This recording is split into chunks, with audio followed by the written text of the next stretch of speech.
자체 핵을 보유할 수도 있다는 윤석열 대통령의 발언이 파장을 일으킨 이후 미국의 태도가 급격히 바뀌고 있습니다. 오스틴 국방장관이 전격 방한해 확장 억제 공약을 재확인했고 전략자산 전개와 함께 주한미군 훈련도 강화됐습니다. 그런데 이런 움직임의 상당수는 대북 억지력을 넘어서 중국 견제에도 활용되고 있다는 점에서 우려를 더하고 있는데요. 오늘 한 뼘 더에서는 미국의 속내가 무엇인지, 우리 안보 전략에 어떠한 여파를 미칠 것인지 따져보도록 하겠습니다. 갈태웅 기자입니다. 소형 드론을 추적하는 군병력. 대공화기에 이어 전파를 교란하는 드론 버스터로 제압합니다. 지난 7일 군산 기지에서 있었던 북한 무인기 탐지 격추 훈련입니다. 무인기 영공 침범에 그간 별다른 반응을 보이지 않았던 주한미군도 참가했습니다. 이 일에는 인천과 서울 상공으로 미군 헬기 편대가 떴습니다. 공중 강습에 이어 가상의 북한 핵시설 진입, 확보 과정까지 연습했습니다.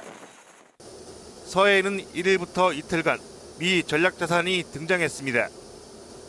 B-1B 전폭기에 이어 F-22, F-35B 스텔스기가 편대 비행을 펼쳤습니다. 국방백서에도 전략자산 전개 빈도와 강도가 증가했다는 기술이 실렸습니다. 국방부는 군사외교의 성과라고 평가했습니다.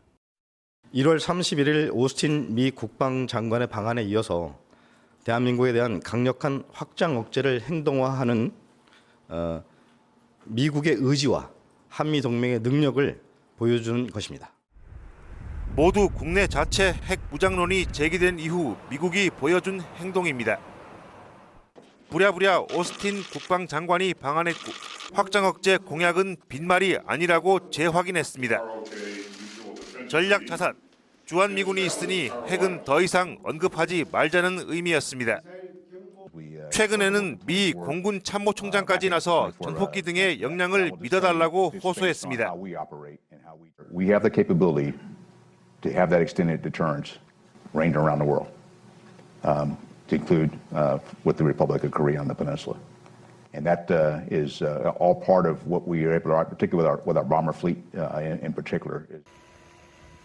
문제는 미국의 속내입니다. 한반도 방위 약속을 중국 견제형으로 병행하려는 기색이 역력합니다. B-1B 등의 전개 공략을 이례적으로 서해로 설정하기도 했습니다. 한국, 일본과의 협력은 곧 중국과 맞서기 위함이라고 공공연하게 밝히는 실정입니다.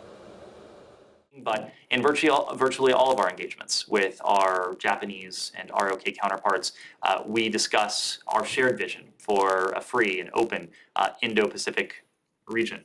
The PRC presents a challenge to that vision on a number of fronts. 이는 한반도 정세를 연쇄적으로 복잡하게 만들 수도 있습니다. 중국이 반발 차원에서 북한을 더욱 옹호하고 부추기는 악순환도 우려됩니다. 미국은 중국과 러시아 반대로 북한 ICBM을 규탄하는 유엔 성명조차 채택하지 못하고 있습니다. 중국과 미국과의 그 관계 악화가 북핵 문제로 인해서 더욱더 심화되고 있다는 점이고, 더 나아가서 또 한반도 문제에 대한 중국의 전략적인 그런 사고가 많이 바뀔 것입니다. 동해상 안보 지형이 자칫 일본으로 쏠리는 역효과를 낳을 수도 있습니다.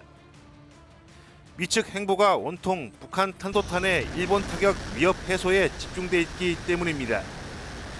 이미 북한 동해를 통한 대북 압박은 미일 공중전력이 주도하는 모양새입니다. 정작 미국은 북한 단거리 탄도탄의 대남 전술핵 위협에는 가시적인 대응조차 없습니다.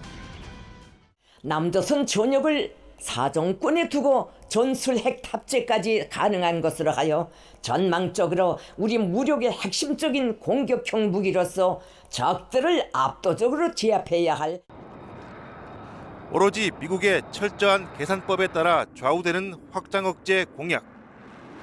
스스로 한계를 노출하는 만큼 자체 핵 무장론을 잠재우기에는 역부족이라는 지적입니다. OBS 뉴스 갈태웅입니다.